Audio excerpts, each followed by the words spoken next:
Chapter 16 The Healing of Harms. When Jill woke next morning and found herself in a cave, she thought for one horrid moment that she was back in the underworld. But when she noticed that she was lying on a bed of heather with a furry mantle over her, and saw a cheery fire crackling, as if newly lit, on a stone hearth and, farther off, morning sunlight coming in through the cave's mouth, she remembered all the happy truth. They had had a delightful supper, all crowded into that cave, in spite of being so sleepy before it was properly over. She had a vague impression of dwarfs crowding round the fire with frying pans rather bigger than themselves, and the hissing and delicious smell of sausages, and more and more and more sausages. And not wretched sausages half full of bread and soya bean either, but real meaty, spicy ones, fat and piping hot and burst and just the tiniest bit burnt.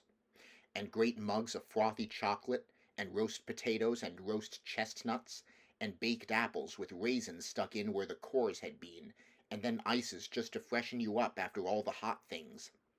Jill sat up and looked around. Puddleglum and Eustace were lying not far away, both fast asleep. "Hi, you two!" shouted Jill in a loud voice. "Aren't you ever going to get up?" "Shoo, shoo," said a sleepy voice somewhere above her. "Time to be settling down. Have a good snooze. Do. Don't make it to-do. Too." "Why, I do believe," said Jill, glancing up at the white bundle of fluffy feathers which was perched on top of a grandfather clock in one corner of the cave. "I do believe it's Glimfeather." "True, true," whirred the owl, lifting its head out from under his wing and opening one eye. "I came up with a message for the prince at about 2. The squirrels brought us the good news. Good news. Message for the prince. He's gone. You're to follow too. Good day." And the head disappeared again. As there seemed no further hope of getting any information from the owl, Jill got up and began looking round for any chance of a wash and some breakfast. But almost at once a little fawn came trotting into the cave with a sharp click-clack of his goaty hoofs on the stone floor. "Ah, you've woken up at last, daughter of Eve," he said. "Perhaps you'd better wake the son of Adam. You've got to be off in a few minutes, and 2 centaurs have very kindly offered to let you ride on their backs, down to Cair Paravel," he added in a lower voice. "Of course you realize it is a most special and unheard of honor to be allowed to ride a centaur. I don't know that I ever heard of anyone doing it before. It wouldn't do to keep them waiting." "Where's the prince?" was the first question of Eustace and Puddleglum as soon as they had been waked. "He's gone down to meet the king, his father, at Cair Paravel," answered the fawn, whose name was Orens. "His Majesty's ship is expected in harbour at any moment. It seems that the king met Aslan. I don't know whether it was a vision or face-to-face, before he had sailed far, and Aslan turned him back and told him he would find his long-lost son awaiting him when he reached Narnia." Eustace was now up, and he and Jill set about helping Orens to get the breakfast. Puddleglum was told to stay in bed.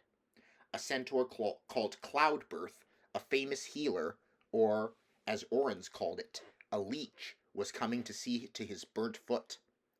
"Ah," said Puddleglum in a tone almost of contentment. "He'll want to have the leg off at the knee, I shouldn't wonder. You'll see if he doesn't." But he was quite glad to stay in bed.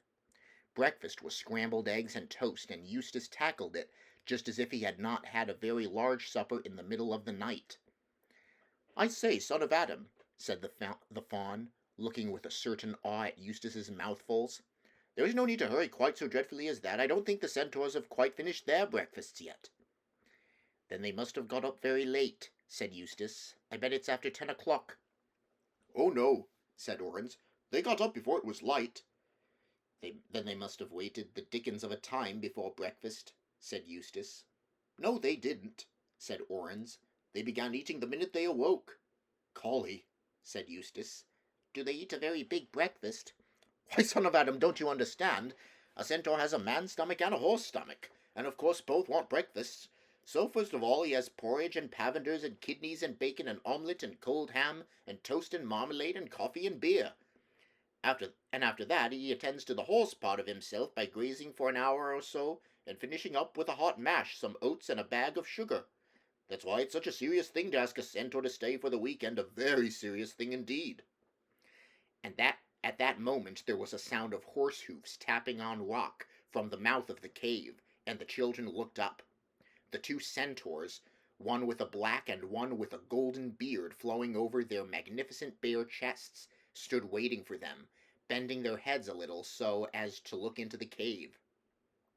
Then the children became very polite and finished their breakfast very quickly. No one thinks a centaur funny when he sees it. They are solemn, majestic people, full of ancient wisdom which they learn from the stars, not easily made either merry or angry, but their anger is terrible as a tidal wave when it comes.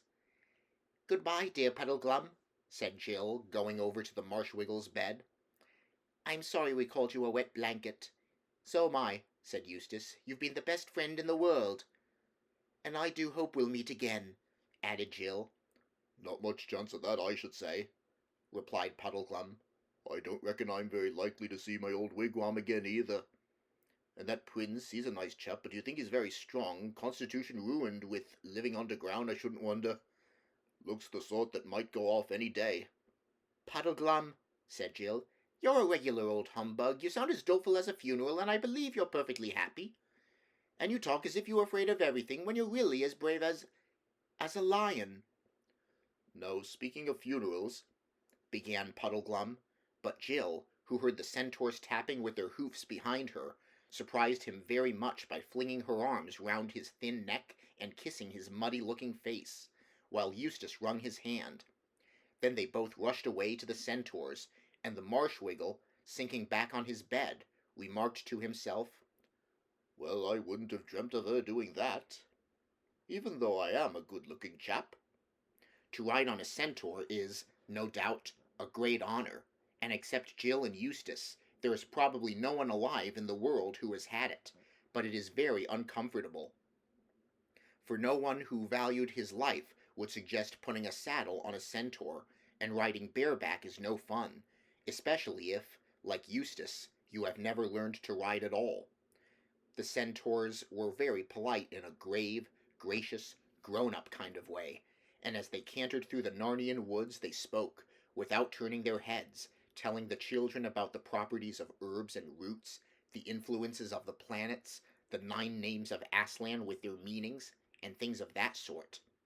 But however sore and jolted the two humans were, they would now give anything to have that journey over again, to see those glades and slopes sparkling with last night's snow, to be met by rabbits and squirrels and birds that wished you a good morning, to breathe again the air of Narnia and hear the voices of the Narnian trees. They came down to the river, flowing bright and blue in winter sunshine, far below the last bridge, which is at the snug, red-roofed little town of Baruna, and were ferried across in a flat barge by the ferryman, or rather, by the fairy Wiggle, for it is Marshwiggles who do most of the watery and fishy kinds of work in Narnia. And when they had crossed, they rowed along the south bank of the river and presently came to Cair Paravel itself.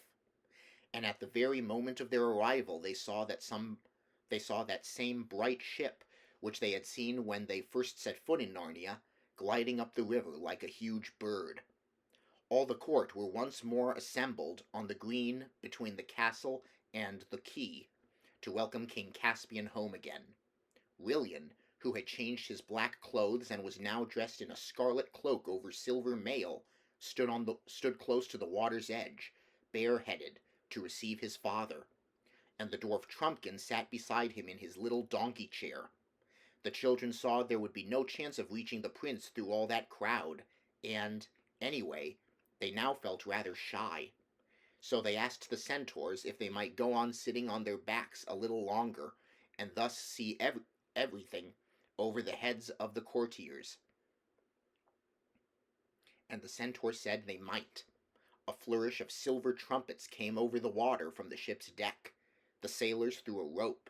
Rats, talking rats, of course, and Marshwiggles made it fast ashore, and the ship was warped in. Musicians, hidden somewhere in the crowd, began to play solemn, triumphal music, and soon the king's galleon was alongside and the rats ran the gangway on board her. Jill expected to see the old king come down it, but there appeared to be some hitch. A lord with a pale face came ashore and knelt to the prince and to Trumpkin. The three were talking with their heads close together for a few minutes, but no one could hear what they said. The music played on, but you could feel that everyone was becoming uneasy. Then 4 knights, carrying something and going very slowly, appeared on the deck. When they started to come down the gangway, you could see what they were carrying. It was the old king on a bed, very pale and still. They set him down. The prince knelt beside him and embraced him. They could see King Caspian raising his hand to bless his son. And everyone cheered, but it was a half-hearted cheer, for they all felt that something was going wrong. Then suddenly the king's head fell back upon his pillows, the musicians stopped, and there was a dead silence. The prince, kneeling by the king's bed, laid down his head upon it and wept. There were whisperings and goings to and fro. Then Jill noticed that all who wore hats, bonnets, helmets, or hoods were taking them off, Eustace included. Then she heard a rustling and flapping noise up above the castle. When she looked, she saw that the great banner with the golden lion on it was being brought down to half-mast. And after that, slowly, mercilessly, with wailing strings and disconsolate blowing of horns, the music began again, this time a tune to break your heart.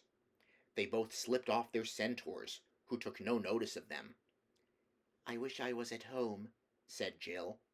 Eustace nodded, saying nothing, and bit his lip.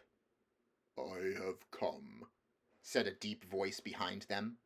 They turned and saw the lion himself, so bright and real and strong that everything else began at once to look pale and shadowy compared with him. And in less time than it takes to breathe, Jill forgot about the dead king of Narnia and remembered only how she had made Eustace fall over the cliff, and how she had helped to muff nearly all the signs, and about all the snappings and quarrelings. And she wanted to say, "I'm sorry," but she could not speak. Then the lion drew them toward him with his eyes, and bent down and touched their pale faces with his tongue, and said, "Think of that no more. I will not always be scolding. You have done the work for which I sent you into Narnia." "Please, Aslan," said Jill. "May we go home now?" "Yes, I have come to bring you home," said Aslan. Then he opened his mouth and blew. But this time they had no sense of flying through the air. Instead, it seemed that they remained still, and the wild breath of Aslan blew away the ship and the dead king and the castle and the snow and the winter sky. For all these things floated off into the air like wreaths of smoke, and suddenly they were standing in a great brightness of midsummer sunshine, on smooth turf, among mighty trees, and beside a fair, fresh stream. Then they saw that they were once more on the mountain of Aslan, high up above and beyond the end of that world in which Narnia lies. But the strange thing was that the funeral music for King Caspian still went on, though no one could tell where it came from. They were walking beside the stream, and the lion went before them, and he became so beautiful, and the music so despairing, that Jill did not know which of them it was that filled her eyes with tears. Then Aslan stopped, and the children looked into the stream, and there, upon the golden gravel of the bed of the stream, lay King Caspian, dead, with the water flowing over him like liquid glass. His long white beard swayed in it like water-weed, and all three stood and wept. Even the lion wept, great lion tears, each tear more precious than the earth would be if it was a single solid diamond. And Jill noticed that Eustace looked neither like a child crying, nor like a boy crying and wanting to hide it, but like a grown-up crying. At least, that is the nearest she could get to it, but really, as she said, people don't seem to have any particular ages on that mountain. "Son of Adam," said Aslan, "go into that thicket and pluck the thorn that you will find there, and bring it to me." Eustace obeyed. The thorn was a foot long and sharp as a rapier. "Drive it into my paw, son of Adam," said Aslan, holding up his right forepaw and spreading out the great pad toward Eustace. "Must I?" said Eustace. "Yes," said Aslan. Then Eustace set his teeth and drove the thorn into the lion's pad, and there came out a great drop of blood, redder than all redness that you have ever seen or imagined, and it splashed into the stream over the dead body of the king. And at the same moment the doleful music stopped, and the dead king began to be changed. His white beard turned to grey, and from grey to yellow, and got shorter and vanished altogether, and his sunken cheeks grew round and fresh, and the wrinkles were smoothed, and his eyes opened, and his eyes and lips both laughed, and suddenly he leaped up and stood before them, a very young man, or a boy. But Jill couldn't say which, because of people having no particular ages in Aslan's country. Even in this world, of course, it is the stupidest children who are the most childish, and the stupidest grown-ups who are the most grown-up. And he rushed to Aslan and flung his arms as far as they would go round the huge neck, and he gave Aslan the strong kisses of a king, and Aslan gave him the wild kisses of a lion. At last Caspian turned to the others. He gave a great laugh of astonished joy. "Why, Eustace!" he said. "Eustace! So you did reach the end of the world after all! What about my second-best sword that you broke on the sea serpent?" Eustace made a step toward him with both hands held out, but then drew back with a startled expression. "Look here, I say," he stammered. "It's all very well, but didn't you—" "Oh, don't be such an ass," said Caspian. "But," said Eustace, looking at Aslan, "hasn't he, died?" "Yes," said the lion in a very quiet voice, almost, Jill thought, as if he were laughing. "he has died. Most people have, you know. Even I have. There are very few who haven't." "Oh," said Caspian, "I see what's bothering you. You think I'm a ghost or some nonsense. But don't you see, I would be that if I appeared in Narnia now, because I don't belong there any more." "But one can't be a ghost in one's own country. I might be a ghost if I got into your world, I don't know, but I suppose it isn't yours either, now you're here." A great hope rose in the children's hearts. But Aslan shook his shaggy head. "No, my dears," he said. "When you meet me here again, you will have come to stay. But not now. You must go back to your own world for a while." "Sir," said Caspian, "I've always wanted to have just one glimpse of their world. Is that wrong?" "You cannot want wrong things any more now that you have died, my son," said Aslan. "and you shall see their world for 5 minutes of their time. It will take no longer for you to set things right there." Then Aslan explained to Caspian what Jill and Eustace were going back to, and all about Experiment House. He seemed to know it quite as well as they did. "Daughter," said Aslan to Jill, "pluck a switch off that bush." She did, and as soon as it was in her hand it turned into a fine new riding crop. "Now, sons of Adam, draw your swords," said Aslan. "but use only the flat, for it is cowards and children, not warriors, against whom I send you." "Are you coming with us, Aslan?" said Jill. "They shall see only my back," said Aslan. He led them rapidly through the wood, and before they had gone many paces, the wall of Experiment House appeared before them.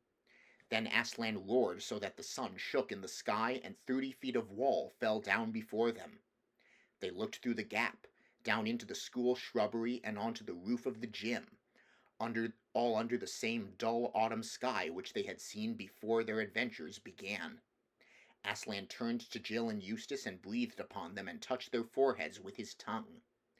Then he lay down amid the gap he had made in the wall and turned his golden back to England, and his lordly face toward his own lands. At the same moment Jill saw figures whom she knew only too well running up through the laurels toward them. Most of the gang were there. Adela Pennyfather and Chumley Major, Edith Winterblot, Spotty Sorner, Big Bannister, and the 2 loathsome Garrett twins. But suddenly they stopped. Their faces changed, and all the meanness, conceit, cruelty, and sneakishness almost disappeared in one single expression of terror. For they saw the wall fallen down, and a lion as large as a young elephant lying in the gap, and 3 figures in glittering clothes with weapons in their hands rushing down upon them. For, with the strength of Aslan in them, Jill plied her crop on the girls, and Caspian and Eustace plied the flats of their swords on the boys, so well that in 2 minutes all the bullies were running like mad, crying out, "Murder! Fascists! Lions! It isn't fair!" And then the head, who was, by the way, a woman, came running out to see what was happening, and when she saw the lion and the broken wall and Caspian and Jill and Eustace, whom she quite failed to recognize, she had hysterics and went back to the house and began ringing up the police with stories about a lion escaped from the circus, and escaped convicts who broke down walls and carried drawn swords. In the midst of all this fuss, Jill and Eustace slipped quietly indoors and changed out of their bright clothes into ordinary things, and Caspian went back into his own world, and the wall, at Aslan's word, was made whole again. When the police arrived and found no lion, no broken wall, and no convicts, and the head behaving like a lunatic, there was an inquiry into the whole thing, and in the inquiry all sorts of things about Experiment House came out, and about 10 people got expelled. After that, the head's friends saw that the head was no use as a head, so they got her made an inspector to interfere with other heads, and when they found she wasn't much good even at that, they got her into Parliament, where she lived happily ever after. Eustace buried his fine clothes secretly one night in the school grounds, but Jill smuggled hers home and wore them at a fancy dress ball next holidays. And from that day forth things changed for the better at Experiment House, and it became quite a good school, and Jill and Eustace were always friends. But far off in Narnia, King Rilian buried his father, Caspian the Navigator, 10th of that name, and mourned for him. He himself ruled Narnia well, and the land was happy in his days, though Puddleglum, whose foot was as good as new in 3 weeks, often pointed out that bright mornings brought on wet afternoons, and that you couldn't expect good times to last. The opening into the hillside was left open, and often in hot summer days the Narnians go in there with ships and lanterns and down to the water and sail to and fro, singing, on the cool, dark underground sea, telling each other stories of the cities that lie fathoms deep below. If you ever have the luck to go to Narnia yourself, do not forget to have a look at those caves.